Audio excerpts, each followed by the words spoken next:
وَوَجَدَكَ ضَالًّا فَهَدَىٰ۔ ویسے اس آیت کریمہ پر لوگ جب آتے ہیں تو نہ جانے کیا کیا ترجمہ کر جاتے ہیں۔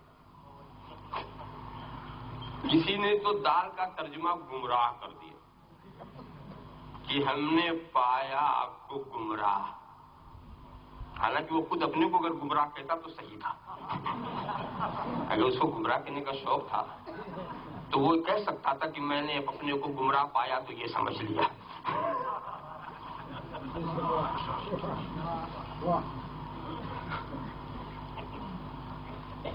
لغت سے تم قرآن سمجھو گے،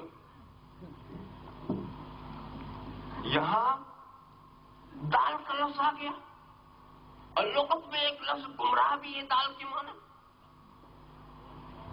اور جہاں چاہا چپکا دیا۔ تفسیروں نے تو اس آیت کریمہ کی جو وضاحت کی ہے بہت ہی مفصل تو نہیں، تھوڑا اشارہ کر دوں۔ دال کے کتنے معنی کیے گئے؟ اس آیت کریمہ کے کتنے معنی کیے گئے؟ ایک تو دال کا معنی وَوَجَدَكَ ضَالًّا، ہم نے تجھے دال پایا۔ کب؟ یہ ظہور نبوت سے پہلے کا واقعہ۔ نبوت کے اعلان سے پہلے، کار نبوت پر مامور کیے جانے سے پہلے دال پایا تو ہم نے ہدایت کی۔ تو حضرت علی کی روایت ہے کہ 2 مرتبہ ایسا ہوا تھا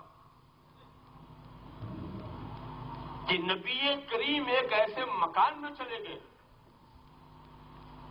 جہاں لوگ لہو و لعب میں مشغول تھے، گانا بجانا میں مشغول تھے، پہنچ گئے، اور یہ نبوت کے اظہار سے پہلے کی بات۔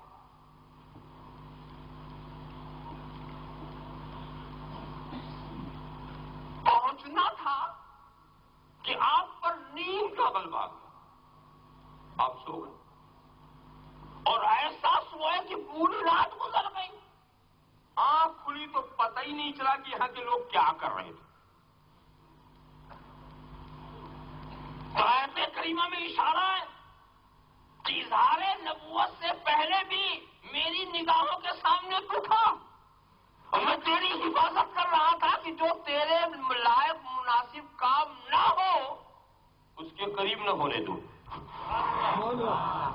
بے ارادہ چلے گئے تھے ایسی جگہ جہاں لہو لعب کی محفل سجی ہوئی تھی، ایسی نیند آئی کہ صبح ہو گئی، تو ہم نے ایسے وقت میں تجھے نیند کے ذریعہ بچا لیا۔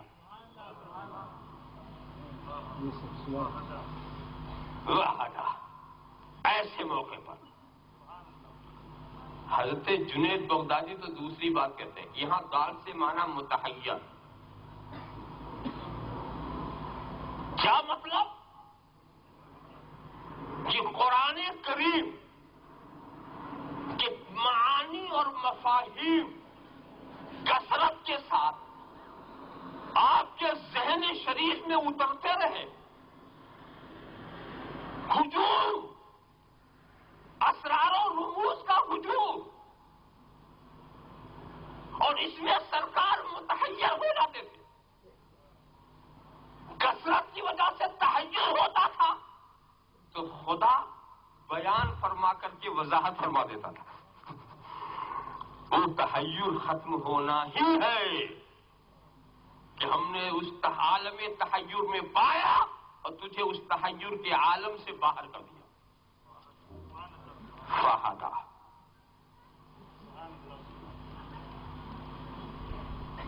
اور تیسری تفسیر کہ یہاں دال سے مراد، دلالت سے مراد نسیان۔ جب حضور معراج کی رات وہاں پہنچے تو وہاں پڑ گئے، آپ کے ذہن کے اوپر ایک طرح کا نسیان طاری ہونے لگا کہ کیا مانگیں، کیا کہیں، کیسے حمد کریں۔ سوچے پڑ گئے کیا چاہیں، کیا کہیں، کیسے حمد کریں۔ تو رب تبارک و تعالیٰ نے اطمینان و سکینہ کا نزول سینے مبارکہ میں کیا، تو جو طلب تھی چاہا، جو کہنا تھا کہا، اور ایسی حمد کی جس کی مثال نہیں۔ اے محبوب، ہم نے تجھے راستہ دکھایا۔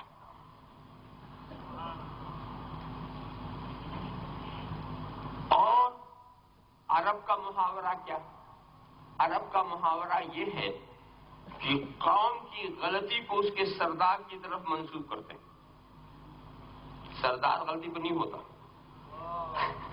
قوم کی غلطی سردار کی طرف منسوب کرتے ہیں۔ کیا مطلب؟ اس کو آپ ایسے سمجھیں، وکیل اور ایک ہوتا موکل۔ تو وکیل موکل کے جرم کو اپنا جرم سمجھتا، اگر نہ سمجھے تو ٹھکانے سے وکالت بھی نہ کرے۔ اور موکل سے زیادہ فکر وکیل کو ہوتی ہے نا؟ ارے بڑی فکر ہوتی ہے، رات بھر وکیل اسٹڈی کرتا ہے اور موکل صاحب سوتے ہیں، ان کو سلاتا ہے، خود جاگتا ہے، اور جا کر جب بحث کرتا ہے تو ایسا لگتا ہے کہ سارا جھگڑا اسی سے ہے، سارا جھگڑا اسی کا ہے۔ یہ خاموش وکیل بولتے ہی چلا جا رہا،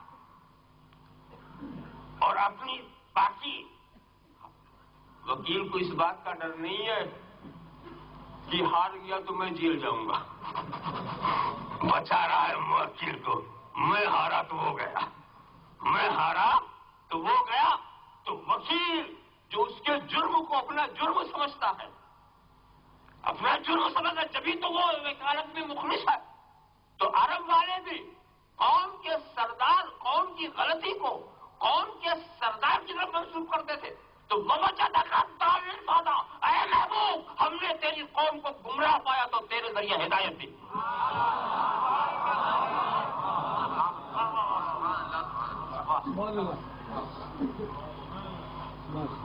اور ایک بات اور بھی ہے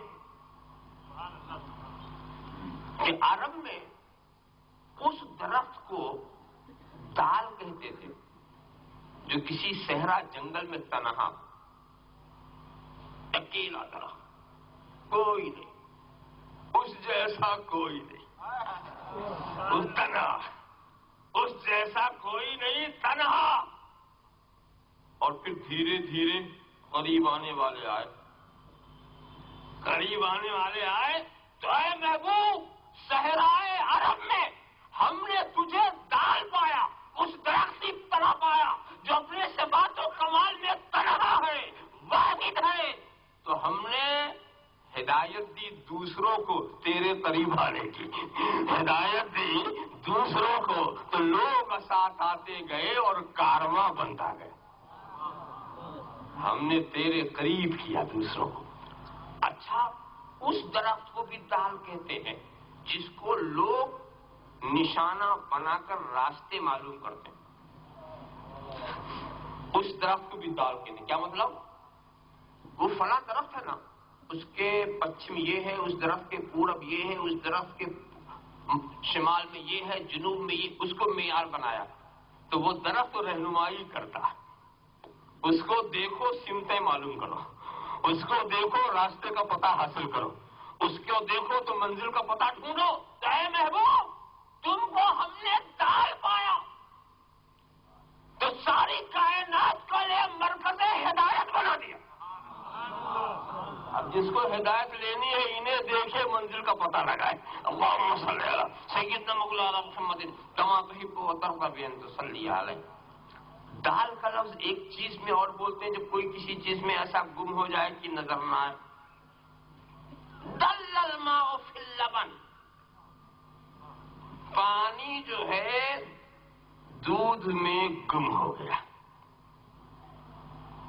دودھ میں گم ہو۔ اب تو ایسا زمانہ آ گیا کہ دودھ ہی پانی میں گم ہو جاتا۔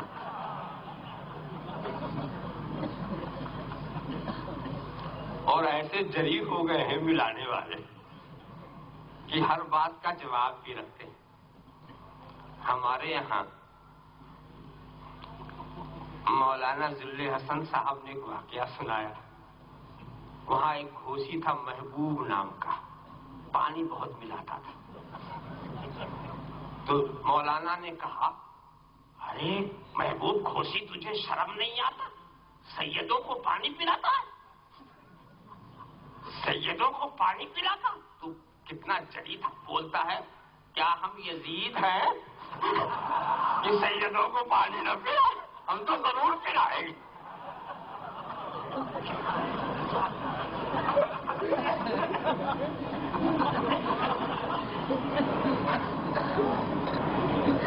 پانی گم ہو گیا تو اے محبوب، آپ عرب کی سرزمین میں آئے اور ایسا گم ہو گئے، پھر ہم نے آپ کو روشن کر دیا، نمایاں کر دیا، اس ماحول میں آپ کو ممتاز کر دیا. اچھا، دال کے معنی راستہ بھول جانے کے بھی آتے ہیں. کوئی راستہ بھول جائے. بچپنے میں حضرت عبد المطلب کے گھر سے حضرت حلیمہ کی مکان پر حضور جاتے ہوئے راستہ بھول گئے. یہ راستہ بھولنا یہ کوئی عیب کی بات نہیں. تو رب تبارک و تعالیٰ نے فرشتے کو بھیج کر کے راستہ دکھا دیا.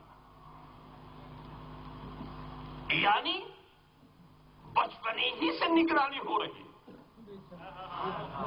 بچپنے ہی سے حفاظت ہو رہی ہے.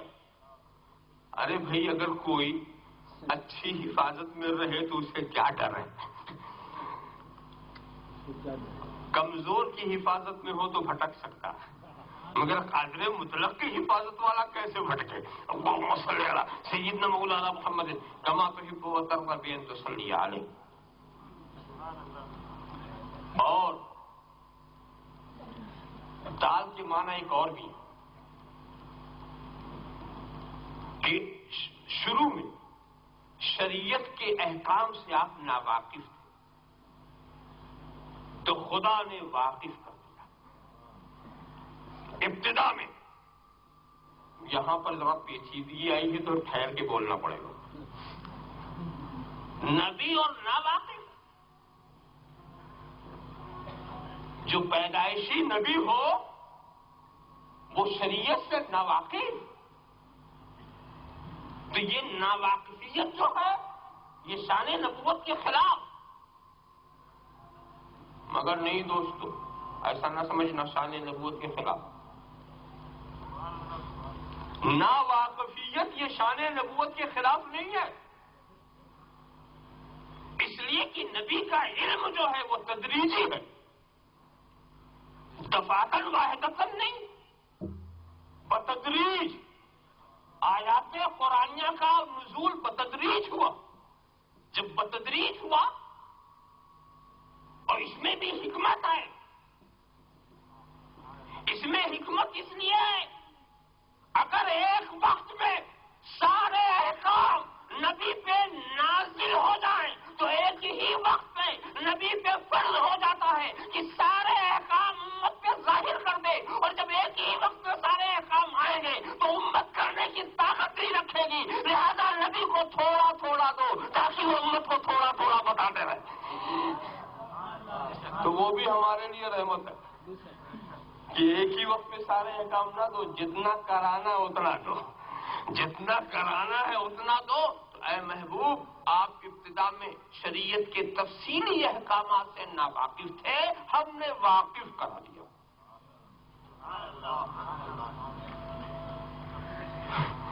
اور نویں تفسیر، اے محبوب، ہم نے آپ کو اپنی محبت میں ایسا مستغرق پایا، ایسا خود رفتہ پایا، ایسا گم پایا کہ نہ اپنے بچوں کا خیال، نہ گھر کا خیال، نہ مخلوق کا خیال، غار ہرا میں آ کر کے مجھے یاد کرتے رہے، میری تلاش میں لگے رہے، تو یہ استغراق، یہ مغویت جس نے تجھے دنیا سے بیگانہ کر دیا تھا، اس حالت استغراق سے ہم نے افاقہ دیا تاکہ تبلیغ کا کام ہو سکے، تاکہ مخلوق سے مخاطبت ہو سکے، تاکہ مخلوق کو ہدایت دی جائے، تو اسی افاقہ دینے کا نام ہدایت ہے۔ اور حضرت شیخ عبدالحق محدث دہلوی نے جو تفسیر کی وہ سنا دو، انہوں نے تو سب معاملے ہی صاف کر دیا، بہت واضح کر دیا کہ دیکھو، الم یجدک یتیما فآوی ووجدک ضالا فہدی ووجدک عائلا فاغنی، تو کہا یہ ضالا عائلا یتیما، یہ مفعول ہے اس فعل کا جو آخر میں آتا، مفعول مقدم، تو یہ آیت سجا کی وجہ سے اس کو یوں رکھ دیا گیا ہے۔ اصل مقصد کیا ہے؟ الم یجد کا فآوی یتیما ووجدک فہدی ضالا ووجدک فاغنی عائلا، اے محبوب ہم نے کیا تجھے نہیں پایا تو تیرے ذریعہ یتیموں کو ٹھکانہ دے دیا، ہم نے محبوب تجھے پایا تو تیرے ذریعہ گمراہوں کو ہدایت دے دی، اے محبوب ہم نے تجھے پایا تو تیرے ذریعہ محتاجوں کو غنی کر دیا، محتاجوں کو غنی کر دیا۔ مطلب یہ ہے کہ کوئی بھی یہ ترجمہ کرنے کو تیار نہیں کہ رسول گمراہ، اتنی توجیحات کا منشا کیا ہوا، کوئی گمراہ کہنے کو تیار نہیں۔ اب یہ وہی کوئی کہے گا جو خود ہی گمراہ ہو، اللہم صلی علی سیدنا مولانا محمد کما تحب و ترضى صلی علیہ۔ ہاں، دال کے معنی وہ بھی ہے کہ شریعت سے واقف ہو کر کے بھی شریعت کی پیروی نہ کرنا، یہ ہے دلالت، یہ ہے بری چیز، یہ ہے گمراہی، یہ ہے ہلاک ہونے والی چیز کہ شریعت سے واقف ہو اور عمل نہ کرے، شریعت کو جانے اس کو ترک کر دے، یہ ہے گمراہی، اور اللہ کے رسول کا دامن اس گمراہی سے پاک۔